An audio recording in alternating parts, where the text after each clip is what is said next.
I now call the Townwide Budget Balancing Committee meeting of Thursday, April 2nd into session. Thank you everyone for joining us. The first order of business today is approval of minutes from the March 4th meeting. Do I have a motion?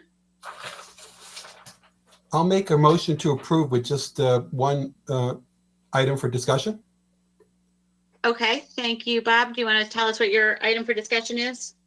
On the second to last paragraph where it says Mr. Donnelly is creating a stabilization or reserve fund, if we could just change that to Mr. Donnelly is reviewing the process for creating a stabilization or reserve fund.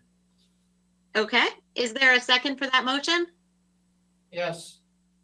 Thank you, Mr. Plasko. Any further discussion? All right, all in favor? Aye. Aye. Any opposed?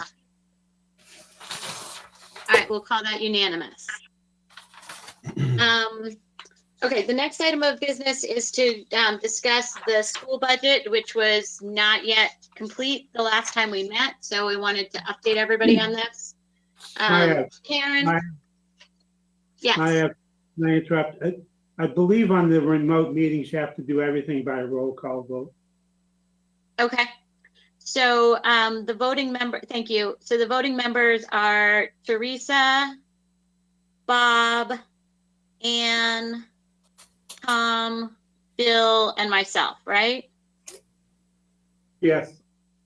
Okay. So on the motion to approve the minutes as amended by Mr. Donnelly, Teresa? Yes. Bob? Yes. Ann? Yes. Tom? Yes. Bill? Yes. And then me. Yes. Okay, unanimous. All right, thank you. So Karen, did you want to talk a little bit about the school budget numbers?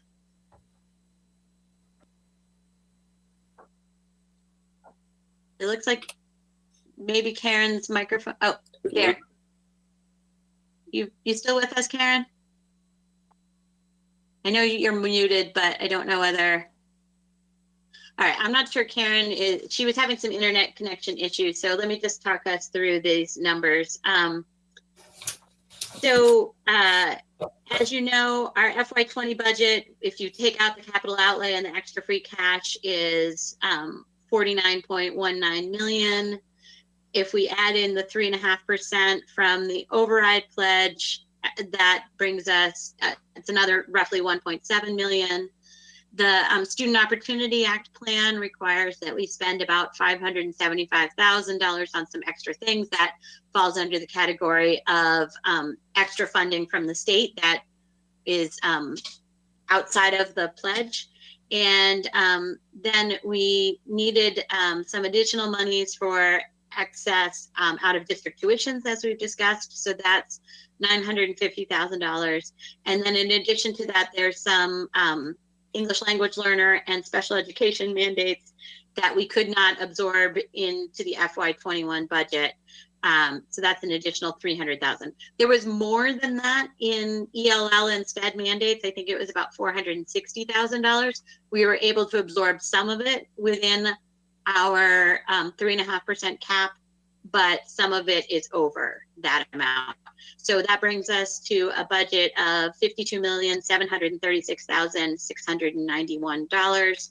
I do want to make it clear to everybody that at this point, the facilities salaries that we had discussed that could possibly be moved out of the school budget are still in the school budget. So those are included in the $52.7 million.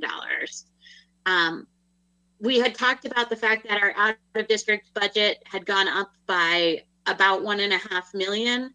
And you'll see here that we're only saying it's up by $950,000. So I just wanted to bring everybody to look at this out of district tuition budget.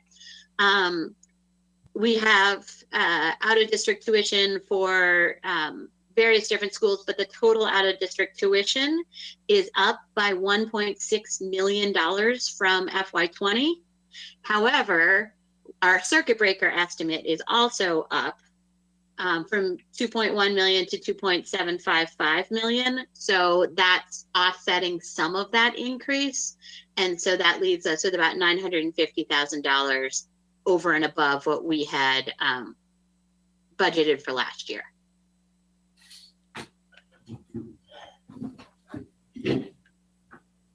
Are there any questions about that?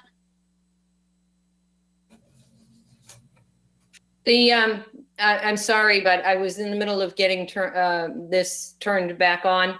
The additional monies for the ELL and the SPED, the $300,000, you could not absorb into the budget. That was what you had left after your last meeting that you couldn't absorb? The meeting that your last school committee meeting, you had decided you had two different options that you had left on the table. And the $300,000 was what you did not have enough money for? I don't know that Where I did would you get the necessarily. 300,000? I guess, where did you get the $300,000? At the last budget balancing meeting, Yeah. we as a committee voted for the option 2 budget. And from that option 2 budget, we got this $52,736,691. That was Mr. McQuaid's number. And Yep. Tom's showing us on the screen now where he came up with those maximum budget. But with that calculation, he was saying that it was really 1.25 million in out of district placements. Yeah. And I'm just showing that it's not exactly just out of district placements. It's about $950,000 worth of out of district placements, and then $300,000 of Oh, okay. That makes sense now. Thank you. Mr. Plasko, did you have a question? Yeah, I just want to make sure I'm understanding this increase you're talking about. Is that all related to, what's the word I want, mandates from the state? Yes. Because those we have all agreed in our policies and everything, that can be putting in other, somehow have to come out of your base budget, right? So these are Right. mandated program funds. Yes. Correct. Question? Yes. Maya, thank you. This is Tom. Just do we want to, or perhaps it's the function of the Finance Commission though, go through at some point the justification for the 3.5% increase? Leaving aside the, the out of district and so forth. The justification for the 3.5% increase? We're gonna review the budget in greater detail than this, right? Oh, absolutely. Yes. I mean, but most of that 3.5% increase, and Karen and Dr. Thompson, you can speak to this as well, but most of that is related to, increases in utilities, increases in other costs, increases in salaries, all that kind of stuff. Right. Okay. Yeah. Most of that is personnel costs. We do have two positions that are because of enrollment shifts for teachers at the elementary level. We've had to add or are planning to add 2 teachers at 2 different schools because of numbers in classrooms. One of which we had to actually add now at the Oldham. So those are outside of the mandated positions. And with that 3.5%, and I'll go back. We have had to add more mandated positions in there that are than what we're showing outside of the budget. So I mean, we could play, funny with the numbers and increase that 300,000 number there and decrease the 3.5, but you're just shifting where the money's sitting. Madam Chair? Yes. Mr. Donnelly? So I know we're off cycle because of the current events, but just to address Tom's question, we still need to have the formal school committee vote and the public hearing with the FinCom at some point before we go to town meeting as well. And that gives us an opportunity for further review of the items in the budget.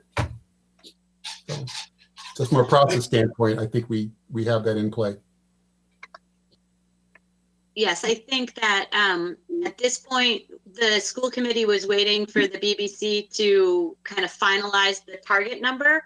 We had left them at last BBC meeting and said that we were going to wait for the numbers from Mr. McQuaid. Now we've got those. If we today vote to approve this final number, then the school committee is prepared to approve our budget on Wednesday night. And then we still have to, by law, have our public budget hearing, which we're doing later in the month. And then we will see from there when we will come to FinCom. I don't know what the schedule is going to look like for that. As you know, a lot of things are up in the air this year. Well, I think Mr. Plasko has a question. Oh, thank you. It's hard to see your hand, Bill. Sorry. That helps, actually. I'm sorry, maybe I'm having a bad day. I'm not quite understanding. Is this additional monies that you're saying now are needed outside the budget? In addition to the plan, the townwide budget balancing committee approved at our last meeting? No. Not exactly. No, It's just refining the numbers that we had before. So Bill, if you look at this screen here, this is the one that we approved at the last meeting, which their total budget comes to $52,736,691. Their budget, including the 3.5% increase, was $50,911,691. And then we generated additional funds for the mandated School Opportunities Act of $575.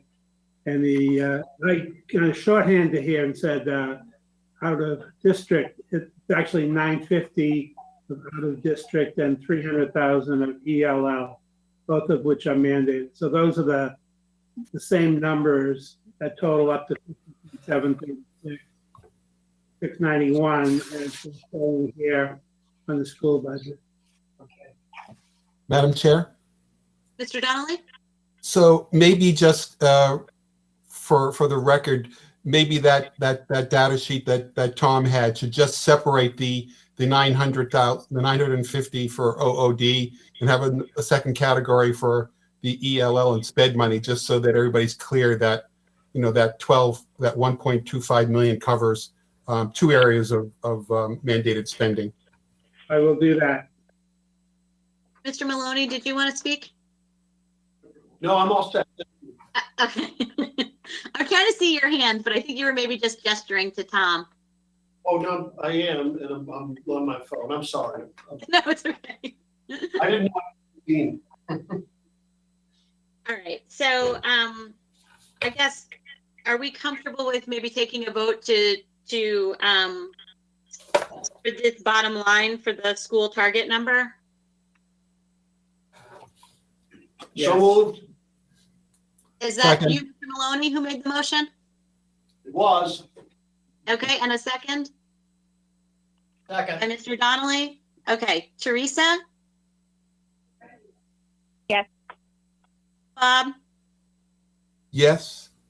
Ann? Yes. Tom? Yes. Bill? Yes. And then me, that makes it unanimous. Thank you very much.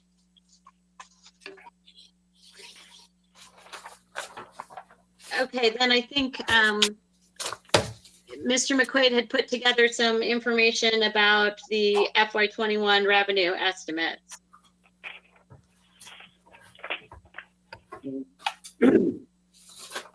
There.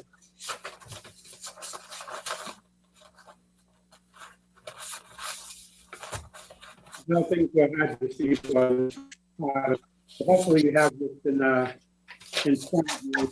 So, again, the schedule shows that the actual receipts for 2017, 18, and 19, and they're separated. They group the way they are on our tax recap. So in general, what I did here is I started with the premise of 92% of full receipts for fiscal 2019. And in the end, if you look at the first number, that 4,146,968, that's actually approximately 250,000 less than 92% in that case. It actually brings the overall total to slightly higher than 90%. And the reason we were able to reduce that further was the school committee originally was going to not have to cover the current facility people's salaries, and they were going to shift that cost over to the new townwide facilities. But they saw the fact that we were had to get our bottom line down, so they generously covered those salaries. So that basically allowed us to reduce the townwide facility budget from 625,000 to approximately 252,000 less than that. And then we took that 252,000 surplus now and we reduced our estimate of local receipts by that amount. So I know that's confusing and the numbers are small, but the bottom line is, everyone's doing their part to try to be conservative on the local receipts. So we're approximately a little bit over 90% of 19. So that's pretty good. Excuse me. Can somebody recap that? Tom, you're fading in and out, so it's kind of hard to hear you. And I'm missing a few things here. So maybe I can try that. I believe what Mr. McQuaid just said is that we had voted at the last budget balancing committee meeting to increase our departmental receipts estimates to 92% of the FY19 actuals. Yeah. However, when the school committee opted to trim some other things from our budget rather than moving out the facility salaries, that meant that Mr. McQuaid was able to trim back the estimate for the departmental receipts, and now it is just a little bit over 90% rather than at the full 92%. I think before we had said that each $300,000 was about 2%. So we didn't cut it all the way back by 300,000, but we cut it back by like roughly 250. Okay. All right. Thank you. Mr. McQuaid, is that a fair recap? That's perfect. Be the next CF. Madam Chair? Yes, Mr. Donnelly. So I don't know if this is a good time for us just to have a discussion. We agreed to the 92% of last year's revenues for budgeting in FY21 back in early March. So since that time, certainly a lot has changed that do impact our revenue lines, particularly looking at this list of meals tax, occupancy taxes. Certainly they are revenues that, are going to be generating very different amounts than they were even a month ago. So it's probably prudent upon us just to either in this format or individual committees start kind of considering whether or not the 92% estimate is still a good estimate to have, or at least have a contingency plan in the event that revenues fall be under 92% in FY21. So I believe we're now projecting just over 90%. But I do take your point that there's a real concern that particularly meal and hotel tax are going to take a big hit. They're going to take a hit in FY20 and potentially in FY21 as well. It's hard to know how long this will all persist.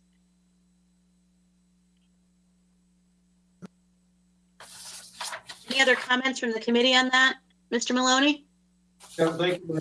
Does Mr. Donnelly have a recommendation on it? Should we lower the estimate to say 85? Is that what he's thinking?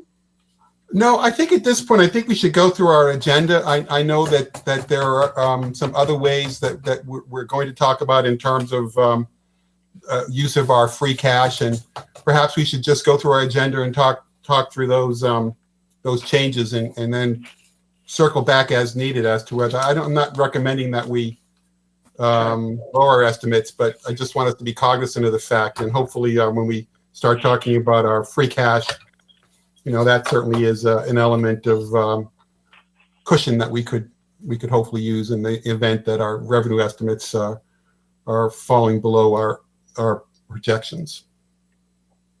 Thank you, Bob. Bye. Thank you. So, Ann, did you want to speak? Yes. Go ahead. I was thinking along, I agree with Bob that we need to look at our revenues and what are possible implications to our revenues. I think that one thing that a very simplistic way of looking at this would be, last year, we had two budgets. We had the override, we had the regular budget that we were putting together, assuming that we did not have an override. And then we had that extra override budget on the side. And I almost think that this is the course of action that we should be taking this year. So we get this budget put away, put to bed, and then we work on the next budget, which would be getting together and agreeing about where we think our revenues would take hits, where we think our free cash may be taking a hit because of this, and expenses and all that sort of thing. So I think that, if we finish one, then we definitely need to do another, and we have to have that in our pocket, and we need to have it as soon as we possibly can. Thank you. Mr. Plasko, Mr. Plasko? Yeah, Mr. Mizuko had to step out, and I don't want to misstate what I think his position is, but I did have some discussion with him the other day, and maybe it's best that we hold off as Mr. Donahue Here he until is. we go through all of it. Oh, here's Mr. Mizuko now. Discussion of Contingencies. and- lower revenues and how we should deal with that, whether we should be estimating a different number or leaving it in, how will we deal with that, how will stabilization, et cetera, et cetera. So just a couple of clarifications in where, a couple of thoughts on that. One is that the budget as presented, what most communities are doing is Tony, going I'm sorry, can I interrupt and ask you to turn around so that you can actually see the camera so that people at home can see you? Thank you. Okay. There we go. So what most communities are doing is they're sort of in a holding pattern with their budget for a couple of reasons. We know local receipts are going to take a hit. Local receipts are not the largest part of our budget by any means. What that hit's going to be, nobody has any idea. We were trending above collections up until a few weeks ago, so we know we'll be under. We typically have a buffer anyway. The budget for next year at 92 or 90% gives us an automatic built-in buffer.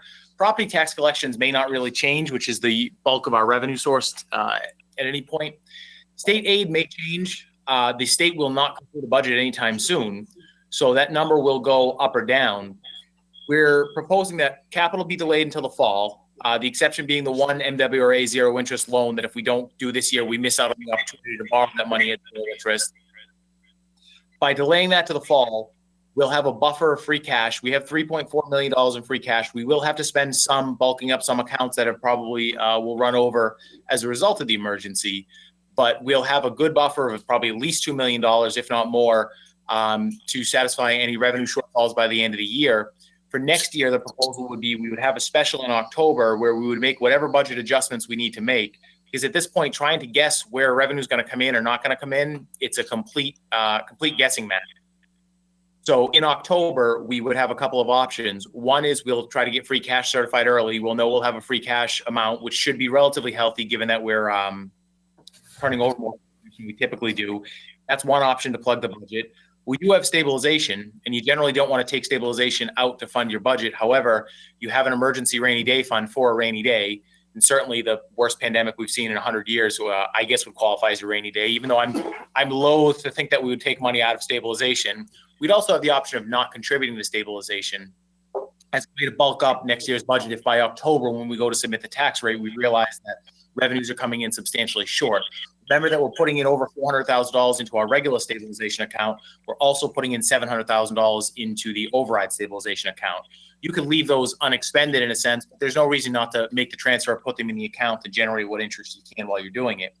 That way in October, we're going to have a better picture of where we are. Because I'll be honest with you, come the end of June, we're going to have no idea where revenues are going to be. We would be, pulling straws to try to figure out what numbers might go up and what numbers might go down and what aid might look like and what the impact on the economy is going to be. It's just a wild guessing game at this point.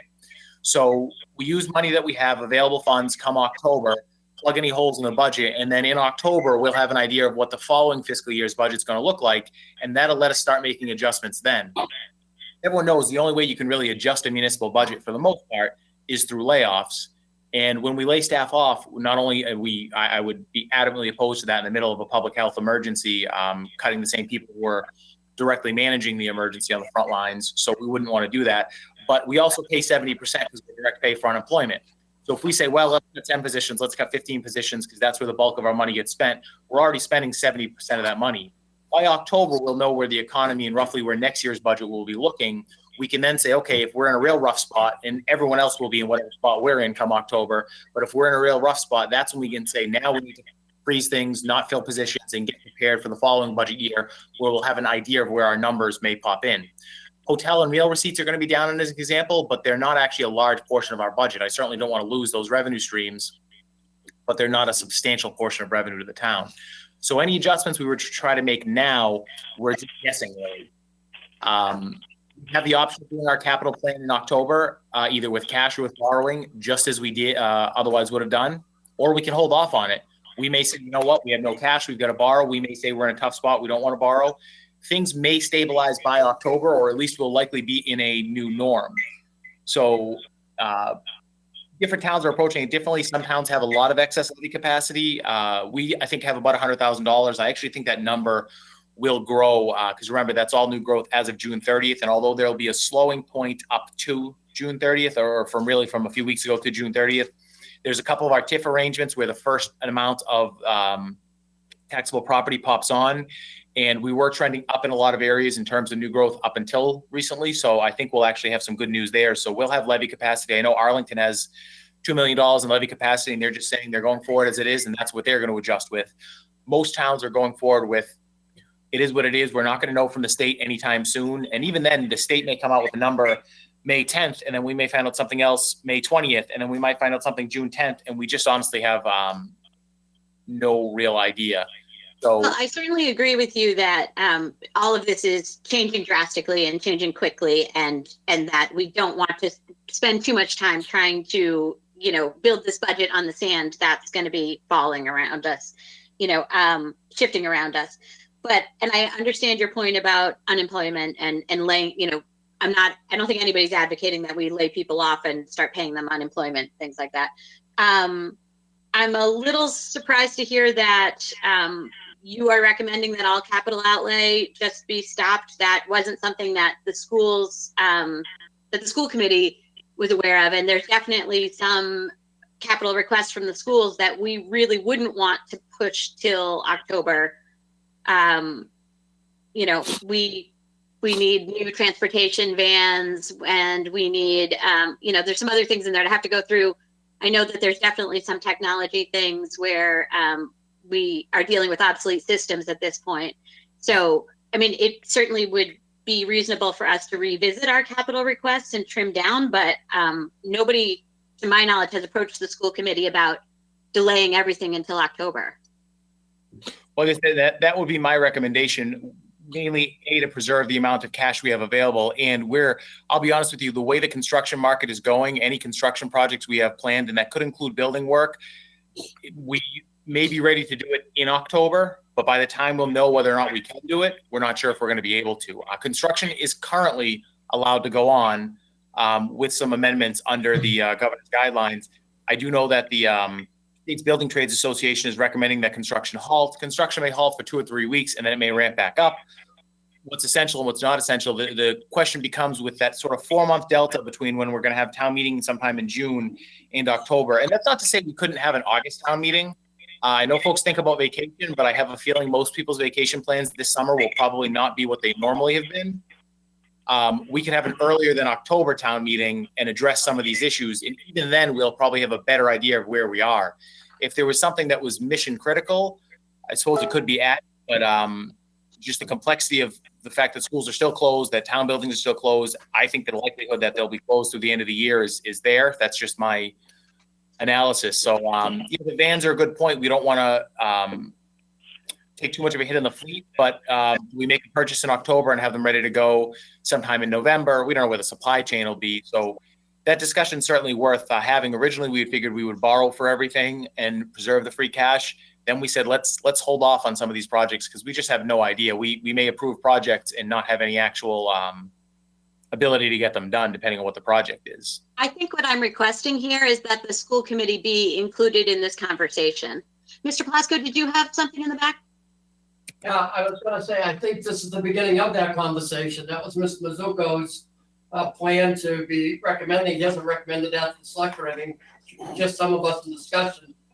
Like I was gonna speak because I had a discussion with him. So this is bringing it out in the forefront for us all to start talking. I have a slightly kind of a compromise to that. And that is before we thought we were gonna spend this year in particular, our capital items, we had enough free cash, we were gonna spend it instead of borrow.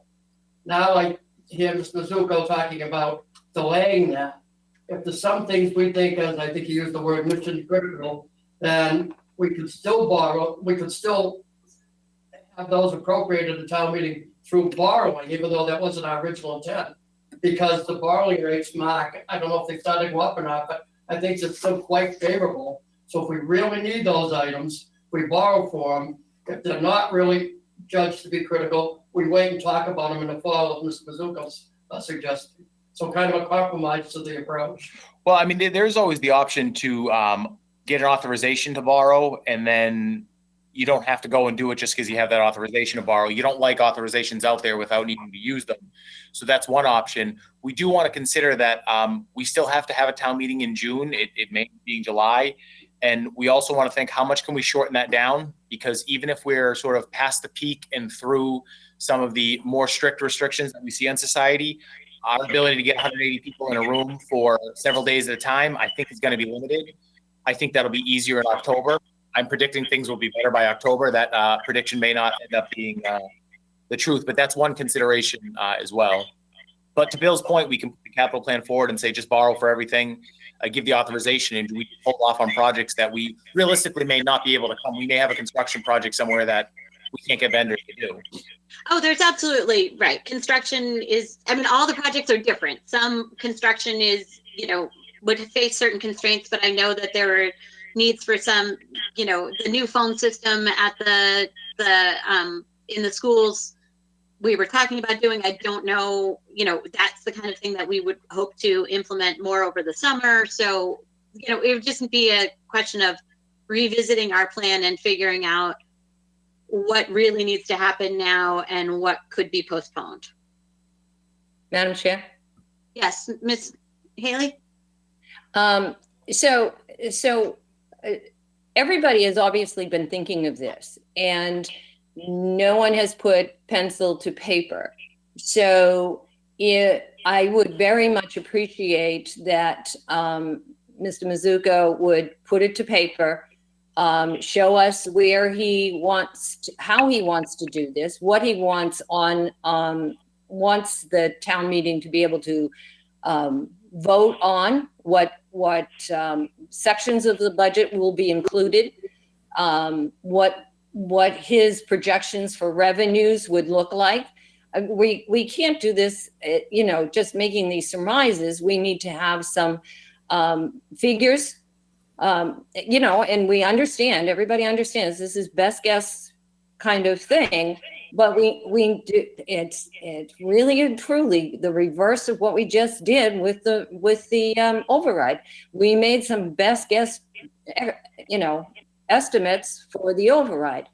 So if we can see some of this and actually see the plan rather than sitting here and talk to about, what you think is going to happen, let's put it down, let's get it in writing, and let's start figuring it out and where we can adjust to different things.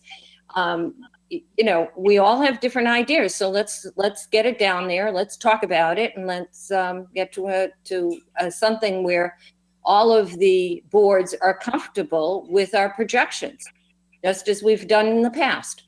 I guess I'm a little confused. What you have before you is my presentation of my plan, is to go forward with the budget as presented. And I did mention that I think we should change capital. If you want to drill down into capital and see some of it mission critical, but this is my proposal for what we go forward with. And I believe Maya have had a couple changes with the school budget going to 90%. I'm fine with that. That's the proposal. That is the proposal. So you do not want to choose to put together a second version as we had done with the override, in case that we do not make, we find out we cannot make these projections for revenue.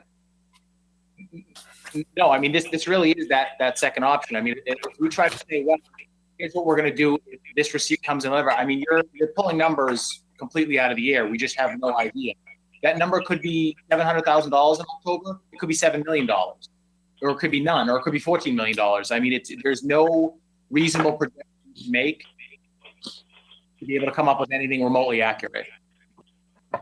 There's an option that we could lose all of our hotel tax revenue. There's an option that FEMA could end up paying for every hotel in the Norwood to be used for another purpose, and we could actually see that number go through the roof.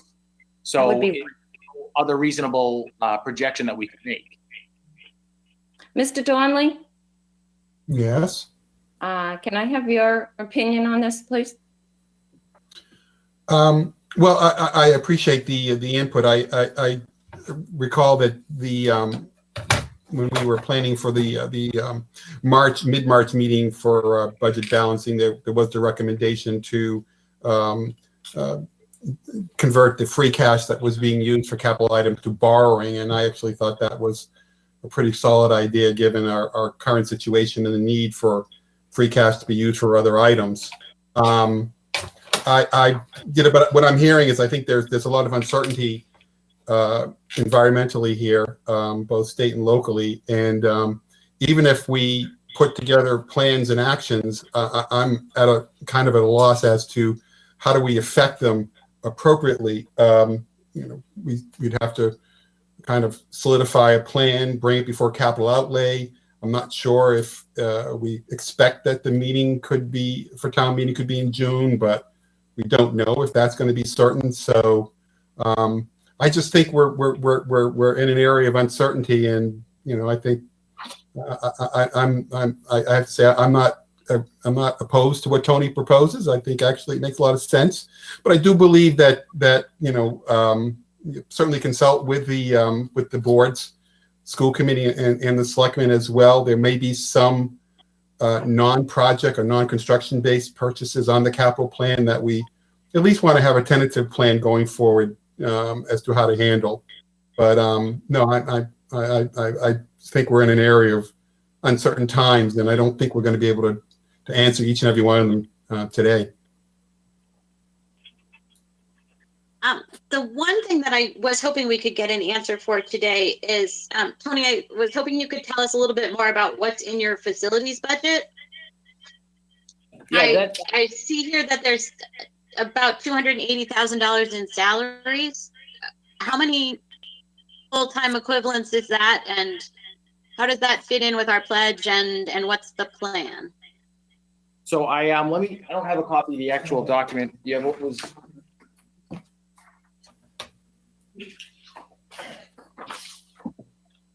Okay, this is a little bit of a different sheet than I used. So after working with Paul and Dave, the positions that would be created or added, if you will, and I don't have my detailed budget here, so I'll have to get that. There's the two trade positions and an assistant director position. So that's the bulk of the salaries for those, and included in that, okay, seasonal, the overtime separate. We're not adding any full-time positions in general government. So even if we wanted to stick to the strict sort of 5 and 2 or 5 or 3, I think it's consistent with that. Somebody could say that it's sort of outside the context of that. I'm not adding any benefit packages on my end. We are proposing part-time benefited position to full-time, but that person's a benefits eligible position. So we're not adding any benefits costs, but those are the I don't want to use the terms that Paul was using, but that's the what he needs to be to make that department work. And that number was reduced from the original having the director, the business manager, and the electrician salary in. So it's a little complicated because we know that some people are moving into these positions. So we often think of a position as opposed to the budgeted position. That also includes the difference between the facility director's salary and the one of the admin salaries there, that those salaries are changing. So instead of having the whole facility directors, and I think there's $130,000 programmed in, I have a sheet that breaks it down a little bit further. So if the current facility director's salary is $110,000 and the new salary, once they take on additional responsibilities, 120, that delta is included in that as well. Okay. And then this total budget, the 372,939, that's over and above the 3.5% for the general government increase. Well, correct, because it's not being considered. We're not considering this general government budget. The whole this is new revenue funding, new expenses, not subject to either the town or the school. It's a shared expense. Yeah. I thought that part of the idea of the facilities MOU is that this wouldn't be a shared expense. It would be a third operating budget, which would fall under. Oh, it's shared too, but it's neither school nor town. Right. So I guess the question is, does the Budget Balancing Committee feel comfortable that that's in keeping with our override pledge?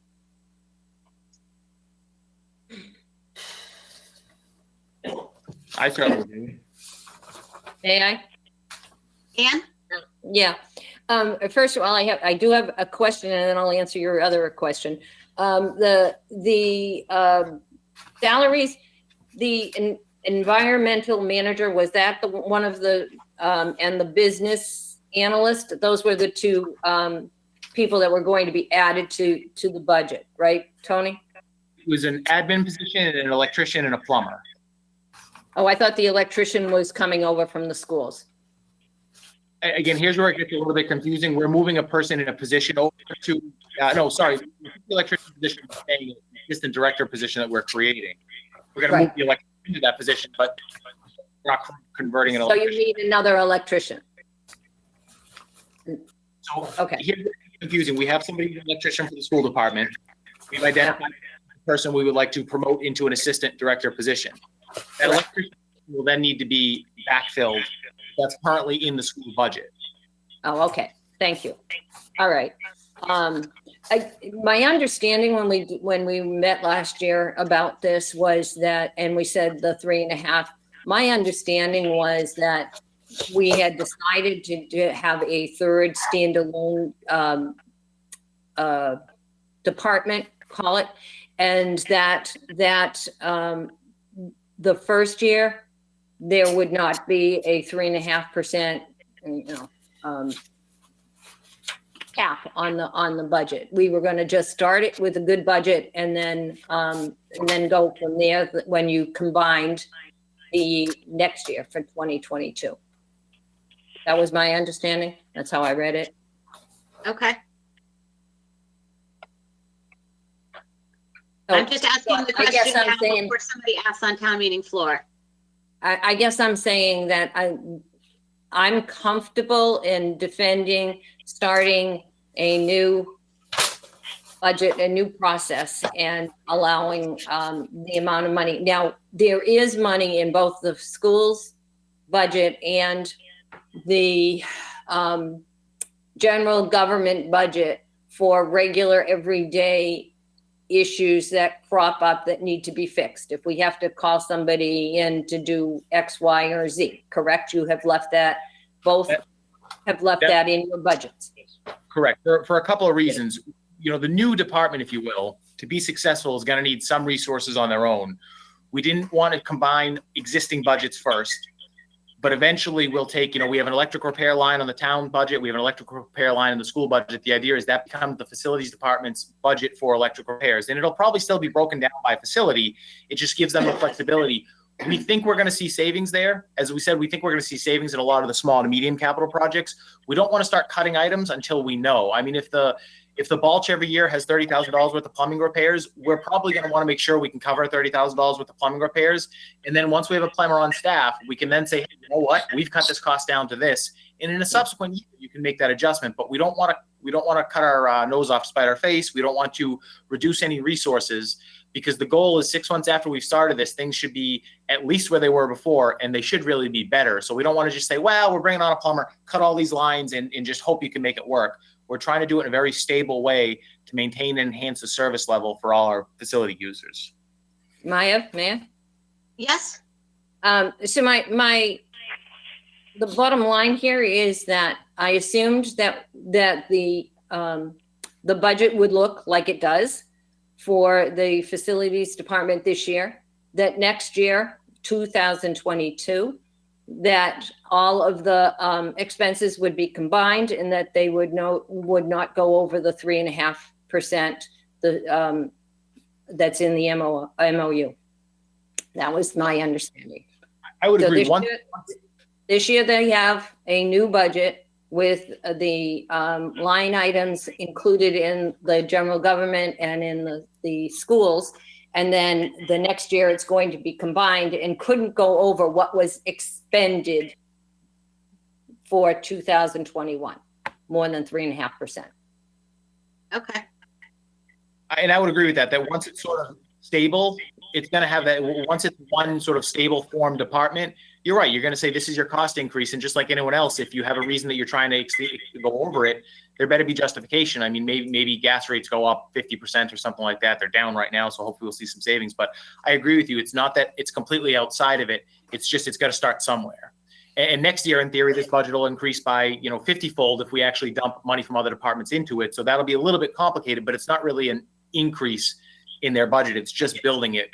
As we said before, the towns that have successfully done this sort of first combine their management and save the actual combining of that budget to the second and subsequent years. Are there any questions from the committee about this?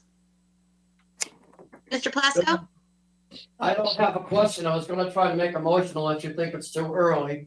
I was gonna make a motion that the Budget Balancing Committee endorse the general manager's budget, the school committee's budget, and the shared budget as it's been presented, with the open discussion for how to handle this year's capital items. Is there a second to Mr. Plasko's motion? I'll second. Mr. Maloney? Yes. Okay, thank you. Any further discussion on the motion? I have a question about the motion. Okay. So what numbers are we voting on here, Bill? These budgets that have been presented, the updated school budget we got this morning. So including the changes back from, okay, so we voted on the 90%, then we voted on 92%. So today we're voting on the change from the 92% to back to 90 plus, was it? I think what we're voting on is on the budget request form that was distributed. The total budget request, all areas combined, is $206,859,119. Can you show that page, please? Right there. Tom's got it on the screen now. All right, and that fits within all the requirements that we just discussed. Even the 90%. Yes. Okay, all right, then I Any will. other questions or discussion? Okay, then I'll poll. Teresa? Yes. Bob? Yes? Anne? Yes, Tom? Yes. Bill?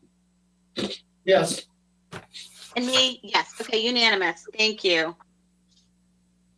All right, I think the last item on our agenda is really to talk about the special education reserve fund but I think Mr. Donnelly had drafted a sort of an MOU that we could take a look at.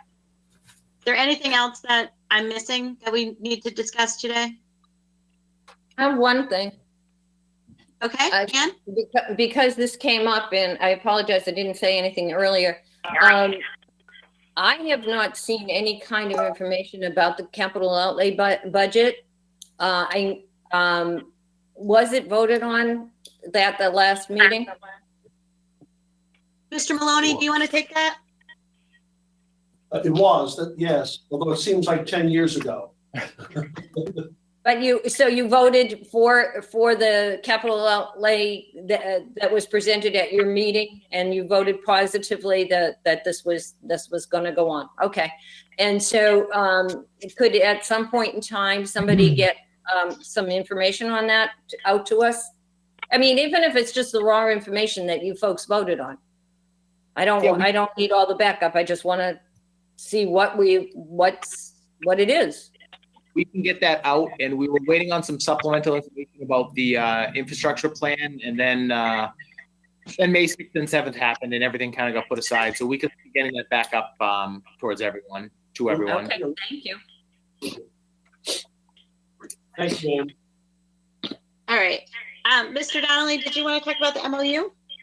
Sure. So the MOU, draft MOU is in your package. This is the result of our last meeting, we talked about using a special reserve, which is allowed for under state law to establish a special education reserve fund to act as another tool, if you will, for the school department to have when spending is so unforeseen and so extraordinary as we have seen with out of district spending this current year as well as next. We don't have that reserve. It's something that that the school committee may want to present as a town meeting warrant to establish that reserve for future use. But for this particular year, I suggested that we perhaps just have it. It's written pretty formally, but it's a rather informal process that the school committee and the FinCom could agree to a process that kind of mirrors the process that would be utilized if we did have a special education reserve fund. And basically what you have before you is just sort of outlines the rationale for this MOU.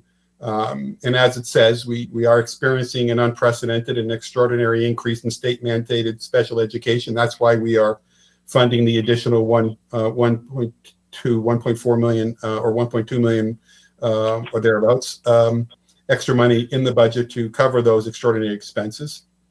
I go on to say that it is understood that these are in addition to the non-utility operating budget. So it's outside of the 3.5% per the override pledge.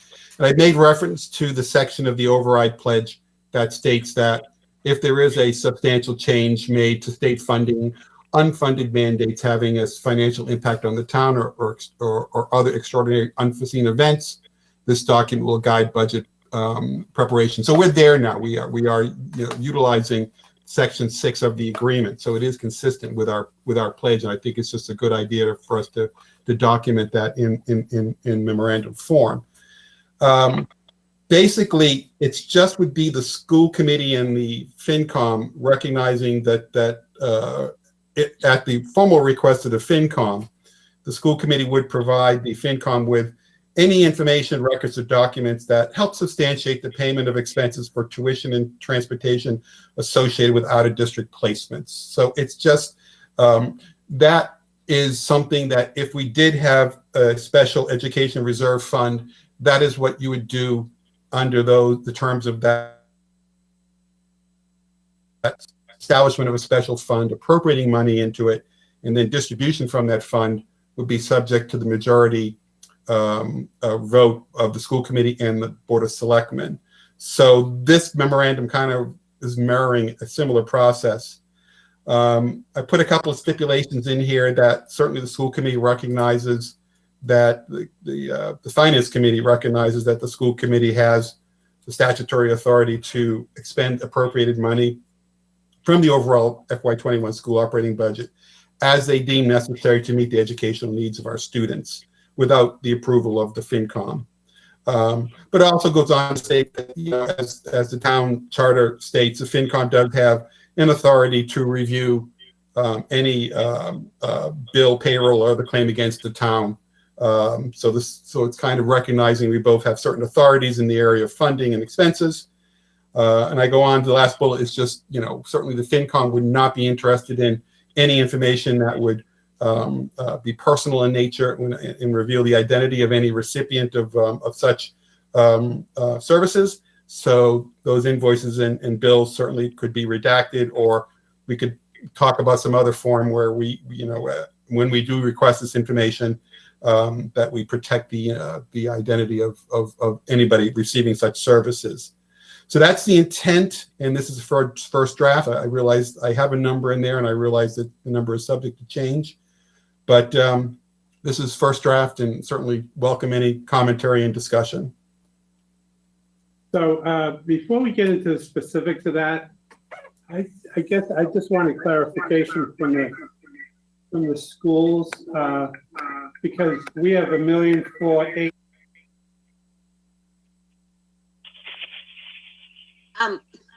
You cut out there. Tony just turned off his microphone and now we can't hear you.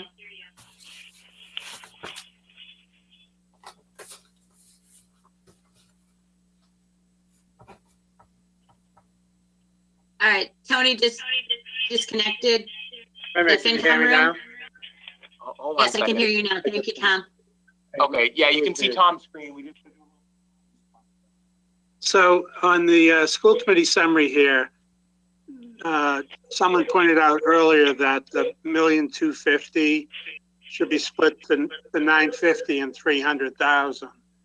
But are those two numbers plus the $250,000 that the schools were providing, does that make up the $1,480,000 that's in Bob's memorandum? I believe that is where Bob got the original numbers, but Bob was working from the numbers from our last BBC meeting, and then the schools reduced our budget after that. So in the actual OOD budget, is it $950,000 that these were additional funds, plus you have internal funds, and then do they total $1,480,000 or? Actually, if you scroll down in that form that you're looking at right now, Tom, it shows what the number is. It's actually even more, it's like 1.6 million in extra tuitions, but then the circuit breaker offset has gone up. So that's where that number comes from. Do we have a specific number like Bob has in there, or since it's a little nebulous? I mean, should we just say we should track the OOD tuitions? Yeah, because this is Karen. Can you hear me okay? Yes. Okay. Because with that, there are also some positions that are in that 300,000.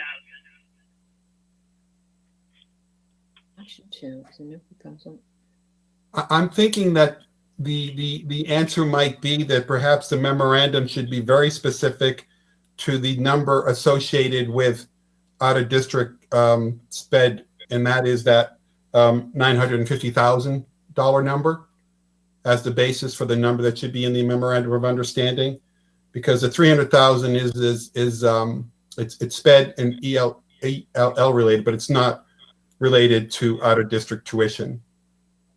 The tuitions were about the 950, and then there was $50,000 that was for the sped transportation. That was Those extra ELL and sped mandates. So did you want to just have the out-of-district tuition? I think the intent would be, if you're telling me that in addition to the 950,000, which is expected for commission, I'm sorry. So is there an addition 50,000 associated with transportation for out of district? Is that what the number of things? 300,000. The 950 is just the out-of-district tuition. And then within the 300,000 is positions for ELL and SPED, and 50,000 for the SPED transportation that was additional, that we could not absorb into the budget at this percentage. I guess my recommendation would be that we roll the 50,000 for the transportation associated with out of district, roll it into the 950 and reference a $1 million level. Just that, I think those would be the two areas where associated with out of district tuition. That would be for tuition and transportation. I think that makes sense, Bob. And I think, just to be clear to everybody, I think the issue here is not that the school committee specifically needs permission from FinCom to spend this money. We certainly have to spend this money, but I think the school committee wants to recognize how important the override pledge is and wants to allow the FinCom to review the, to look at our books to some extent so that they can also certify that these are extraordinary expenses that fall under that one of the exceptions to the 3.5% cap. Yeah. I have a question. And So go ahead, Ann. Sorry. Yeah. So are we knocking out this 1,480,000 and bringing it down to a different number? $1 million. How much? 1 million. We're bringing it down to 1 million even? Flat. Yes. Flat. Okay. That's for the purposes of developing this pledge. The number that you see on the budget summary is going to remain 1,250,000. Just to be clear, but for the purposes of out of that, it looks like $1 million of that is associated with out of district tuition and spending. So just one more point, just to build on from Maev's comments, if you don't mind, Madam Chair. So it also is just, since we are, it's a good amount of money, and it is outside the 3.5 budget cap. And I think it's important that we show to town meeting members and taxpayers that we are doing our due diligence to not only fund this need, but also we're tracking it appropriately. And it is what we would be doing essentially.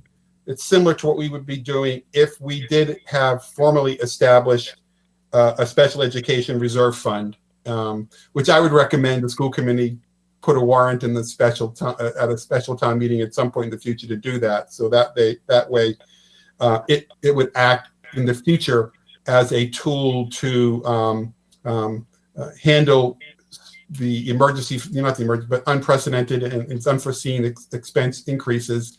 It's a tool that we can use, add to your toolbox, and it would eliminate the need. Hopefully, it would help to eliminate the need to do some of the extraordinary things that we do in this budget here, as well as things we've done in the past, such as taking money from a previous fiscal year and prepaying our tuitions. Those tools are, I think the special reserve is a more effective tool to deal with what appears to be an ongoing issue in relation to the inflation that's associated with special education expenses. I would agree. So, Teresa, do you have any comments on this? Do you feel comfortable taking this to the school committee?